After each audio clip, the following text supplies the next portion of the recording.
Do you know what the best sports manga is, or what makes it so good? As someone who is a huge manga fan but not a very big sports enthusiast, I genuinely wanted to know the answer. I wanted to know the appeal of sports manga and why they're so popular. What is it that sets them apart from other genres, and why not just watch the real sport, and why so many sports manga are so highly rated. To find the answer to all my questions, I forced myself to read as many sports manga as I can in a week, that later on turned into one of the most exciting, heartbreaking, wholesome and awesome weeks of my life. So let's start with possibly one of the best sports manga ever, Ashita No Joe. The story starts in Tokyo, one of the largest cities in Asia, and we get to see our main character, Joe Yabuki. He's a 15-year-old orphan kid who comes to this new town. Hoping to start a fresh new life, he wonders about all the things he can do now. But not long after his arrival to this town, he meets a person that later on changes his entire life. A drunk old man. Well, this is how he appears to be on the surface, but he used to be a professional boxer, and you can guess it by now. He sees the potential in Joe Yabuki, so he decides to train him. Seems pretty standard for a sports manga, but it's not that simple. The first thing that caught my eye when I started reading this manga was its simplistic yet old-fashioned art style. This manga is old. The simplistic yet highly detailed art style reminded me of Western comic books a lot. So look at Joe. If you haven't watched or read this series, just by looking at his face, you might think that wow, he looks like a kind-hearted and polite boy. You know, the typical main character's tropes. I mean, come on, just look at his smile. He's always smiling. I bet he's the ideal protagonist. Well, that was what I used to think, but guess what? I was wrong. At the age of 15, he comes to this town and just brings havoc with him. He hurts so many people just in the first few chapters, and he shows no remorse for the things he does. He is a rude and arrogant boy who only knows how to throw punches because he can't control his anger. He is freaking crazy. So because of an incident, they send him to the juvenile prison so that they can re-educate him. But nope, he is mentally unstable. There is no helping him. He really can't control his anger, and because he wants to be strong and beat the shit out of anyone, he takes boxing seriously, and oh boy, he knocks out everyone in the juvenile prison and just laughs about it. He tells Rikishi, aka one of the best rivals ever, that he would be happy to see him knocked out too, and again, he just laughs about it. He gets irritated so easily, and the only answer he knows is violence. His arrogance is frustrating, and you as a reader need to see him get humbled. But to be honest, it's been proven many times that angry men realizing violence is bad is one of the best genres in fiction. If you think Ashita No Joe is about boxing, you would be correct, but it's not about the tactics or the intricacies of boxing. To put it simply, it's more than that. So just by knowing that, I think you can picture where the story might go for our main character. He changes. As he gets humbled multiple times, he gets boxing more seriously. He realizes that he can't get anywhere with the way he is now, and he can't get any stronger to defeat his rival. When he gets out of the juvenile prison, he helps his coach to build their own boxing gym, and with some hardships, they officially get into the professional boxing board. And what do you know? Suddenly everyone is talking about this young and fearless boxer, Joe Yabuki. He's destined to be one of the best boxers ever. He's on a path to success. Surely nothing will go wrong from here on out. But I'm going to refrain myself from spoiling the story no further, but believe me that the things that happen next are a must to experience. Whether you like watching anime or reading manga, you must experience this story firsthand. Even if you're not heavily into boxing, even if you don't like old art styles, I think you'd still enjoy this story, because remember, Ashita No Joe is much more than a boxing manga.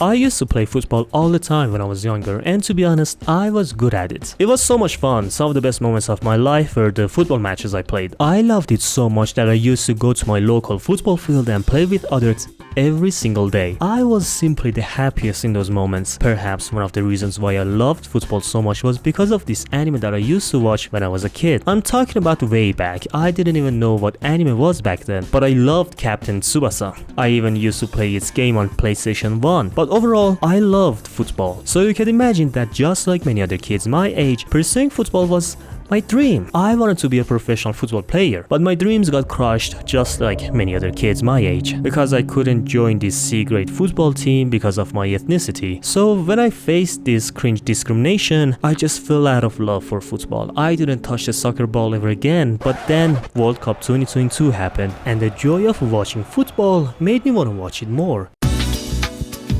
So I started watching Blue Lock. You know the deal by now. I watched it, I loved it, so I started reading the manga, and oh my god, I love it. A mad scientist looking guy suddenly shows up and decides to make the world's best striker in a facility called Blue Lock. And that's pretty much it. As the story progresses, each of the characters learn how to utilize their strengths and how to improve them. I love Blue Lock. It is my favorite sports manga. When I talk about Blue Lock, I always say that Blue Lock has only one job and one job only, and it's to entertain the reader, and it is very successful in doing that. Every match, every chapter, every character, every weird quirk, all of Blue Lock is entertainment. It doesn't overcomplicate anything. It shows you so many cool and batshit crazy moments with great art style. And it's not shy of being weird. If you haven't read this manga, you might be confused about all this, but don't worry about them. We get to see all these different characters. Every one of them are unique in a different way. Some are amazing dribblers, some have powerful shots, some can run pretty fast, some are amazing playmakers, some have the best passes, yada yada yada, but all of them share one thing in common, and is to become the best player in the world. I also really love the story of Blue Lock. It is simple and weirdly versatile. What I mean by that is, you know how in every sports manga there's all these rivals and other teams, and the main character plays against them. Sometimes I wondered what would happen if these 2 or 3 rivals play together in a team. Like imagine seeing Sendo and Rukawa in the same team, but that hardly ever happens. So in Blue Lock the same thing happens, and it happens a lot, and it makes perfect sense, because instead of a traditional team, they are in a facility and they constantly change teams to test new formations, and you get to see different combinations and different mix and matches. And to be honest, that is my favorite thing in Blue Lock. Even the world-class players in Blue Lock universe join this facility to play with these kids, and I'm like, hell yeah! I know it's ridiculous, but it's ridiculously entertaining. It's like the author knows exactly what the audience wants, and they deliver every time. That's why Blue Lock is one of my favorite sports mangas. In no other manga you see these imaginary superpowers where the MC pulls out 2 freaking handguns and just scores a goal. Again, I know, batshit crazy, but that's the fun of it. I can talk about this manga for days, weeks even, because I truly love this manga. But the point being, if any of this excites you, or you like football and you also like awesome art and cool characters,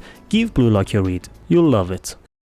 Now let's talk about one of the more recent sports mangas, Medalist.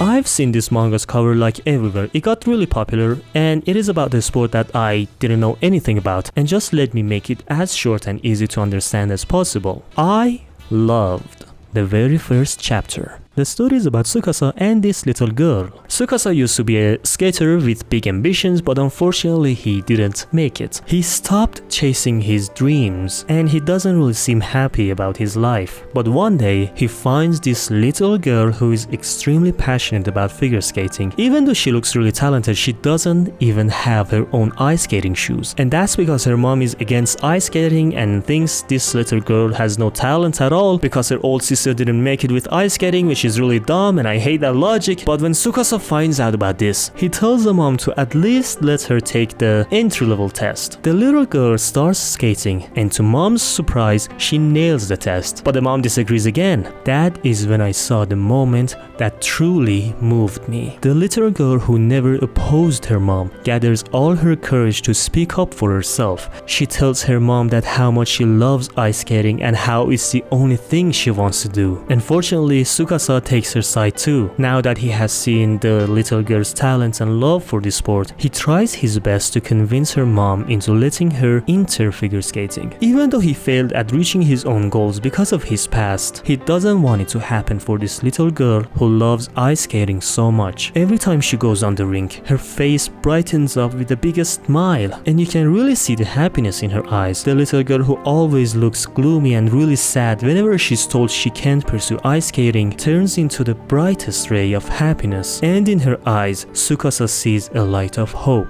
This little spark of hope revives Tsukasa's lost passion for the sport, so he decides to support this talented little girl whose name is Inori.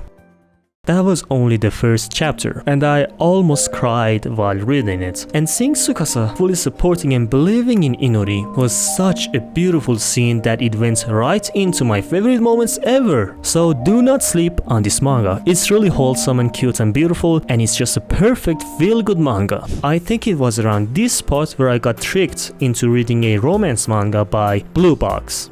The story is about Inomata Taiki, a high schooler who is really passionate about badminton. And as you know, this is a romance sports manga, so Taiki has a little crush on one of the most popular girls in his high school, Kano Chinatsu. She is a member of a basketball team and she also really loves this sport. Chinatsu's hard work is really inspiring to Taiki, and it makes him want to work even harder and succeed in badminton while also dealing with his emotions. And that's when Chinatsu moves to Taiki's house to live in because of her family's circumstances. Now this makes the situation really complex and awkward for our teenage protagonist. So as you can tell, the sport is not the main focus in this story, and I am not the biggest romance guy, but I think the romance in this manga is enjoyable. There are so many sweet and wholesome moments in this manga, like the characters talking and chatting with each other, doing stretches together first thing in the morning, and spending quality time with each other, supporting and helping one another in the times of need. And all the characters are really sweet. The main character is one of the better characters I've seen in a romance manga. He has his priorities right and he's not a creep. Other than that, Chinatsu and Hina, which are the main girls of the story, are fine. Hina here acts as a childhood friend, so of course she's going to lose, but why couldn't she just stay friends with Taiki? Oh my god. But I really like this story because of the main character. The reason for that is he has his priorities right. He gets his shit together. He's not a creepy, simpy guy. Oh wait, I almost forgot this was a sports manga, but overall I'm glad it got an anime and it's a good manga. I enjoyed reading it. Listen, I thought long and hard for the introduction of the next manga, but I seriously can't think of anything, so just get this. Pingpong.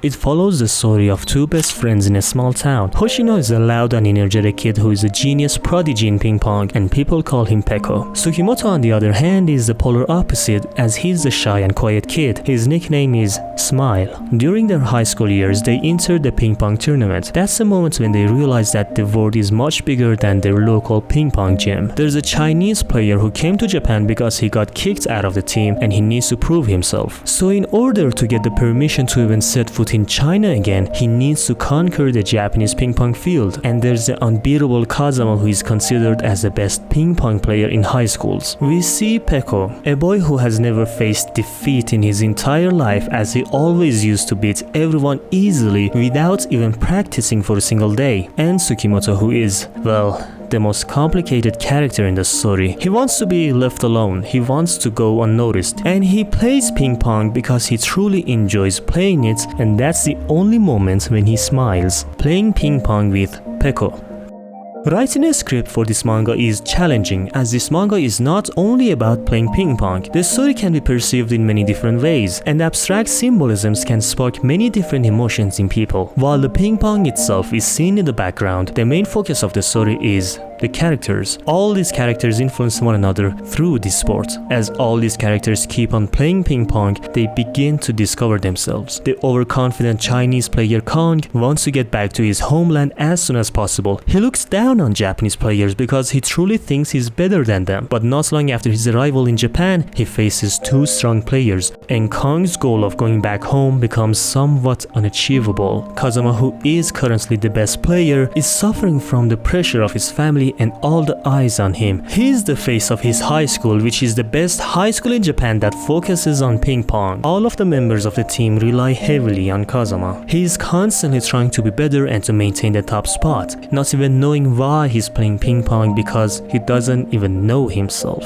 and Peko faces his very first defeat in an unofficial match against a Chinese player. Feeling devastated, he enters the tournament and yet again he loses his match against one of his old rivals. It's as if being called a genius kid was more of a curse for Peko. He has the skills but lacks the discipline. He does not show up for practices and doesn't take ping pong seriously despite how much he loves it. But when he sees his best friend Smile could easily defeat the Chinese player, it leaves him with an overwhelming sadness. Maybe ping pong was much more important to him than he imagined. But Tsukimoto does not defeat Kong, even though he could have easily done so. The reason for that is, as much as Tsukimoto wants to act as a ruthless robot, he still has his human emotions. But these emotions won't serve him any good. He tries more and more to ignore them and to be more like a robot. The manga manages to show the emotions of its characters, and it's not just a feeling of inspiration. It's not that they simply want to be the best player, it's about them discovering what they want to be. Both the manga and the anime have a very unique art style. Along with the many symbolisms used in the narration, Ping Pong manages to tell a coming-of-age story. Quite frankly, one of the best stories ever to be told in a sports manga, and it's really weird how some sports mangas have some of the most profound stories, because the next manga is something that I did not expect. The Climber is about a young transfer student named Mori Buntaro. He's your typical introvert, edgy and mysterious character. He's a loner and does not want to make any friends, and his attitude pisses off this guy. So for whatever reason, he forces Mori to climb the school wall and Mori just accepts it. Surprisingly, he is really good at climbing, and when he reaches the top of the building, he feels really good about himself, so he starts chasing that feeling. He enters a bouldering contest, and with each ascent, he falls in love with climbing more and more until some tragedy happens. The story kinda shifts into a much more mature genre. This edgy introvert teenage student turned into a deeply relatable character for me. The things that happen to Mori pushes him to isolate himself even more than before. The only thing he wants to do now is to climb. He solely focuses on his goal of reaching the highest mountain peaks. And you might ask how a character like him is relatable. Well, for the starters, I too am interested in bouldering because it really is fun, but that doesn't really make Mori's character relatable. At a point in my life, I also pushed away people. I isolated myself from the world around me. But one thing that I know about myself is that I really love doing what I do. I understand Mori. Just like him, I finally found something that I enjoy doing. Just like ping pong, Climber isn't really about a sport. It is much more than that. Talking about what makes these two mangas so special is beyond my capabilities, because I believe it's something that each person should experience. As Mori faces so many difficult situations, he uses climbing as a means of escaping. He much rather struggling on a snowy mountain than to face all these negative human emotions, because after all, if he climbs high enough, those negative emotions would also disappear. Maybe if he climbs high enough, he will find a meaning to his life. Or maybe he'll find something even more valuable. Growing up, basketball wasn't even a thing for us because it's not that popular where I live. Everyone watches football. I didn't know the rules of basketball. I didn't even know any basketball players. So it's safe to say that I was clueless about both this manga and the sport. The story is about this delinquent student who naturally has a body of an athlete. His name is Sakuragi Hanamichi, and he is insanely athletic. But well, even though he's a delinquent who only knows how to throw punches, he's also a simp.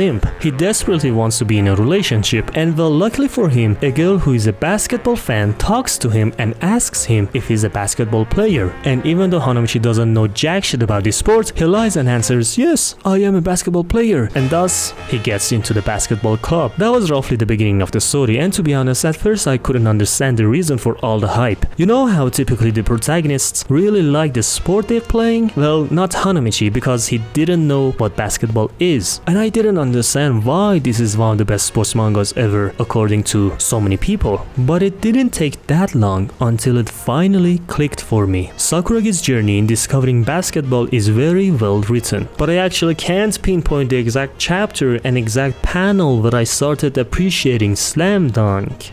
Psych, I actually can. In chapter 80, Sakuragi goes to Akagi's house, asking him how to get better in basketball. He was finally taking basketball seriously, and it wasn't because he wanted to impress his crush. It was actually because of his own motives. He wanted to get better at the sport, but not even he himself knew exactly why. Well, a part of it was because the super competitive Sakuragi got humbled multiple times by his rival Rukawa, and he didn't want to be a burden to the team. One of my favorite tropes in these kind of stories is seeing the main character getting humbled, realizing they ain't shit, but they won't let it stop them, so they start practicing and working hard, showing that with enough talent and a lot of hard work, they will eventually make it. But the real reason why he started taking basketball more seriously was because he realized that he truly loves basketball. Slam Dunk did a great job in Sakuragi's development. He is the embodiment of the quote, "Do not become, be," because he believes in himself and he constantly calls himself Tensai. It's true that Sakuragi practiced a lot to get better at the sport, but it was because of his own mindset and how he thought about himself that made him one of the key players in the team. In the last arc of the manga, I was skimming through the chapters. I was devouring it. Every chapter, every panel, every line was filled with so much excitement